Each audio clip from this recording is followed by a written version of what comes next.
తెలంగాణలో ప్రత్యామ్నాయ రాజకీయ శక్తిగా ఎదగాలని భారతీయ జనతా పార్టీ పట్టుదలతో ఉంది. గత అసెంబ్లీ ఎన్నికల్లో సత్తా చాటుకుంటామని, అధికారంలోకి వచ్చేస్తామని ధీమా వ్యక్తం చేసినప్పటికీ సింగిల్ డిజిట్కే పరిమితమై చతికిల పడింది. లోక్సభ ఎన్నికల్లో పర్వాలేదు అనిపించుకున్నప్పటికీ ఆశించిన లక్ష్యాన్ని మాత్రం చేరుకోలేకపోయింది. ఇక లాభం లేదనుకుంటున్న కాషాయ నేతలు హిందుత్వ ఎజెండానే నమ్ముకుంటున్నారా? మున్ముందు రాబోయే ఎన్నికల్లో గెలుపు రుచి చూడాలంటే హిందుత్వ జెండాను బలంగా మోయాల్సిందేనా? అసలు ప్రజాక్షేత్రంలో బలం పెంచుకోవటంలో కాషాయ పరివార్ ఎక్కడ విఫలమవుతుంది?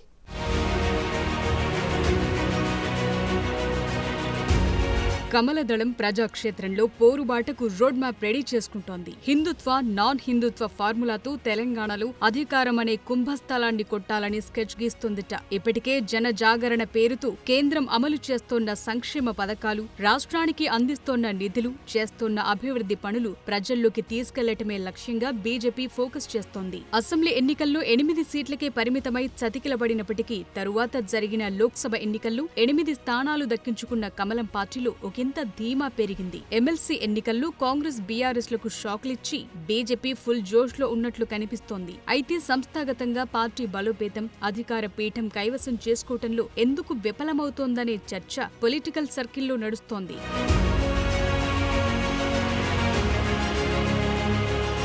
తెలంగాణలో సంస్థాగతంగా పార్టీ బలోపేతమే లక్ష్యంగా కాషాయ పార్టీ అడుగులు వేస్తోంది. ఎమ్మెల్సీ ఎన్నికల జోష్ను కంటిన్యూ చేయాలని ఆలోచనలు, అధిష్టాన పెద్దలు ప్రణాళికలకు పదును పెడుతున్నారట. కానీ రాష్ట్ర నేతల వ్యవహారం మాత్రం అందుకు భిన్నంగా కనిపిస్తుండటంతో అధిష్టానం తలలు పట్టుకుంటోందంటున్నారు. పార్టీలో ఉన్న నేతల మధ్య అంతర్గత కుమ్ములాటలు పార్టీ ఎదుగుదలకు మైనస్ అవుతున్నాయనే టాక్ వినిపిస్తోంది. త్వరలోనే స్థానిక సంస్థల ఎన్నికలతో పాటు జీహెచ్ఎంసీ ఎన్నికలు రాబోతున్నాయి. స్థానిక సంస్థల ఎన్నికల్లో సత్తా చాటుకుని నగర మేయర్ పీఠాన్ని కైవసం చేసుకునేందుకు బీజేపీ పార్టీ కసరత్తు చేస్తోంది. 2020లో జరిగిన గ్రేటర్ ఎన్నికల్లో 40కి పైగా సీట్లు సాధించిన బీజేపీ మజ్లిస్ పార్టీకి ప్రత్యామ్నాయంగా ఎదిగేందుకు వ్యూహం రచిస్తున్నట్టు తెలుస్తోంది. అందులో భాగంగానే హైదరాబాద్ ప్రజలను ఆకట్టుకునేందుకు జీహెచ్ఎంసీ లోకల్ బాడీ ఎమ్మెల్సీ స్థానానికి పోటీ చేసి హైదరాబాద్లో ఎంఐఎంను టార్గెట్ చేస్తూ హిందుత్వ ఎజెండా సమర్థంగా వినిపించిందని, భవిష్యత్తులో తమకు కావాల్సిన మైలేజ్ ని పెంచుకుంటోందంటున్నారు. వాస్తవానికి లోకల్ ఎమ్మెల్సీ స్థానానికి బీజేపీకి ఓటర్ల సంఖ్య లేకపోయినా బరిలో నిలవటం వెనుక జీహెచ్ఎంసీ ఎన్నికలే మెయిన్ టార్గెట్ అన్న వాదనలు ఆ పార్టీలోనే వినిపిస్తున్నాయి.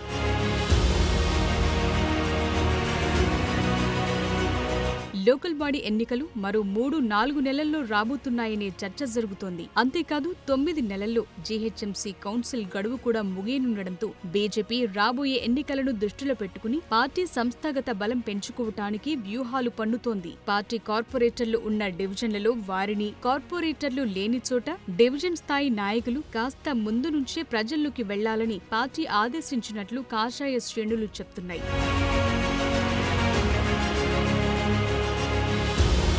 హిందుత్వ ఎజెండాతో జీహెచ్ఎంసీ ఎన్నికలకు వెళ్లాలని బీజేపీ ఇప్పటికే నిర్ణయించుకుందట. జీహెచ్ఎంసీ లోకల్ బాడీ ఎమ్మెల్సీ ఎన్నికల్లో బీఆర్ఎస్ కి ఓట్లు ఉన్న కార్పొరేటర్లను, ఎక్స్ అఫీషియో సభ్యులను ఓటింగ్ కు వెళ్లొద్దని ఆదేశించటం, పోలింగ్ రోజున కనీసం జీహెచ్ఎంసీ ప్రధాన కార్యాలయం వైపు వెళ్లొద్దని ఆ పార్టీ వర్కింగ్ ప్రెసిడెంట్ కేటీఆర్ చేసిన వ్యాఖ్యలను జీహెచ్ఎంసీ ఎన్నికల్లో ప్రధానాస్త్రంగా మార్చుకోవాలని బీజేపీ భావిస్తోందట.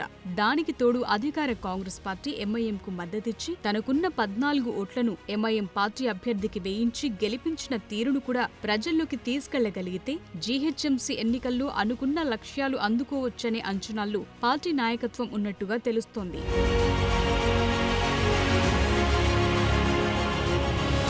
మొత్తం మీద జీహెచ్ఎంసీ ఎన్నికల నాటికి కాంగ్రెస్, ఎంఐఎం, బీఆర్ఎస్లు ఒక్కటే అని ప్రచారం చేసే పనిలో కమలనాథులు పడినట్లు కనిపిస్తున్నారు. ఎన్నికల్లో కూడా దాన్నే ప్రధాన ప్రచారాస్త్రంగా వాడుకుని హిందుత్వ ఎజెండాతో మేయర్ పీఠాన్ని దక్కించుకోవాలని భావిస్తున్నారట.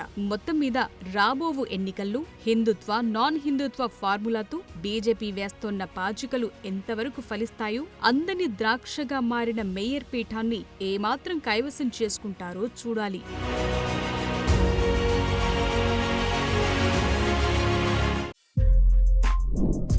For more videos like this, subscribe Big TV channel.